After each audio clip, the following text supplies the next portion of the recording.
Ayan. Lakad tayo.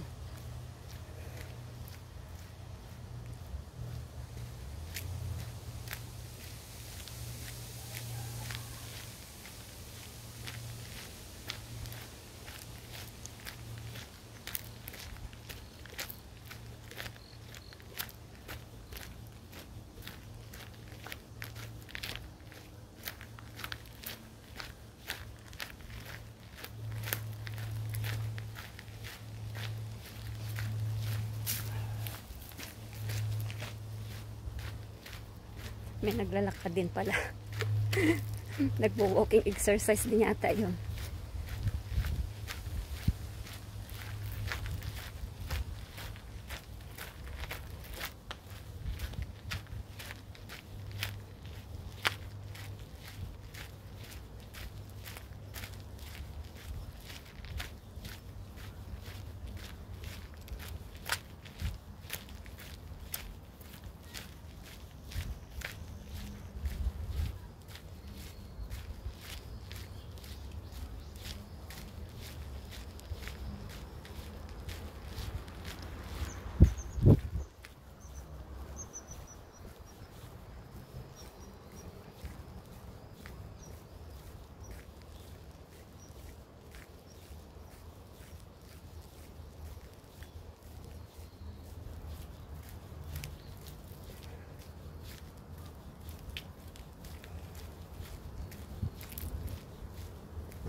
Yan, pag mabilis yung lakad mo guys,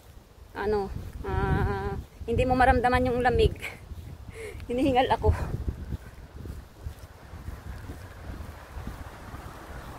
Ayan, isang ikot na ako dito. Ang lakas lang kasi ng hangin.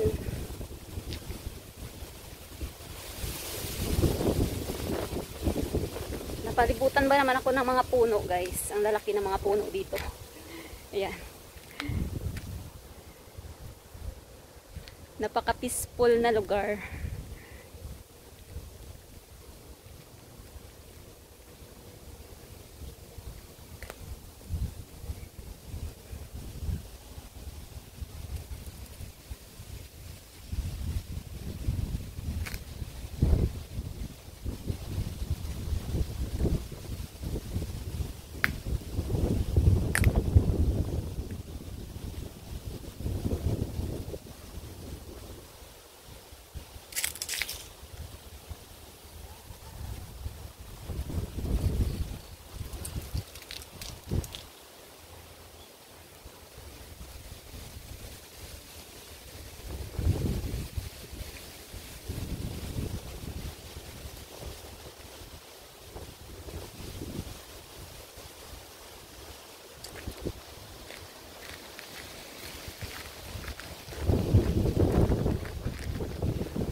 Ang cute ng aso guys.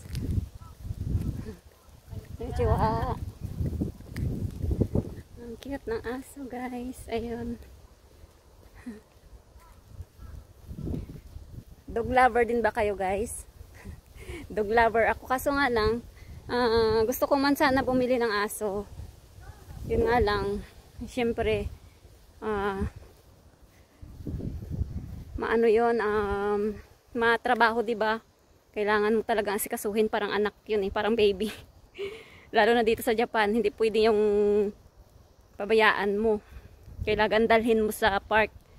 Doon sila magpupo, alam mo yun. Alam niyo yun, diba guys? Siguro pag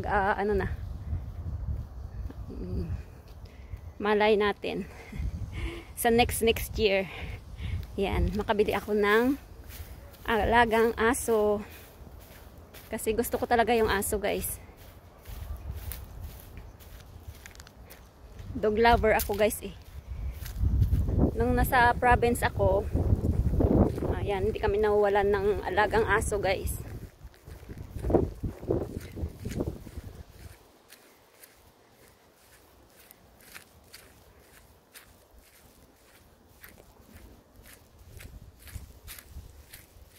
Doon naman kasi sa atin sa Pinas, hindi naman kailangan na, lalo na sa province, hindi naman kailangan na itali mo pa, diba, guys?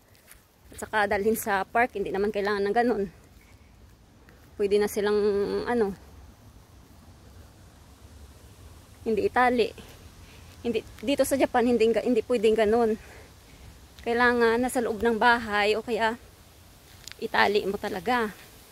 Saka dalhin mo sa park paghapon at saka umaga. Yan, alagain pag dito sa Japan. Eh ngayon medyo busy pa ang lola nyo, siyempre sa pagre-reels. At hindi lang sa pagre-reels, marami din akong ginagawa. Ayan, pag-isipan ko muna. Next year siguro bibili ako ng aso. Nakakatanggal ng stress din kaya, guys, yung mga may alaga kang aso, pusa, diba? Lalo na yung mga anak ko malalaki na.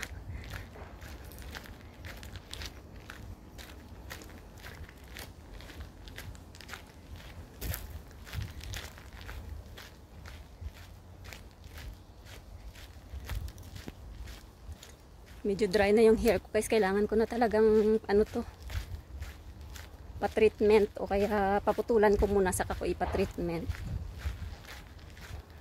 Da-dry na.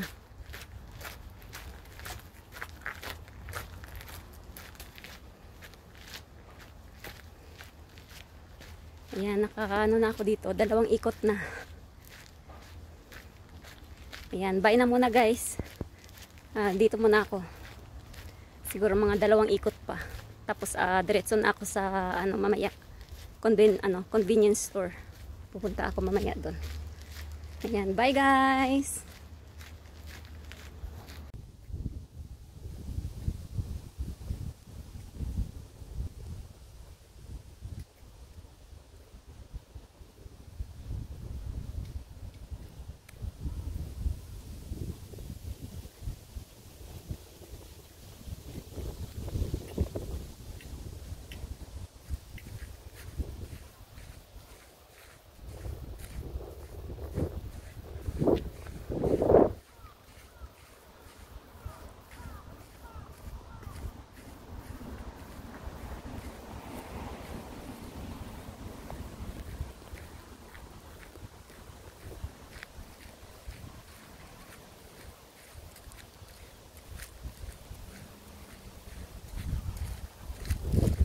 Walang katao-tao ngayon.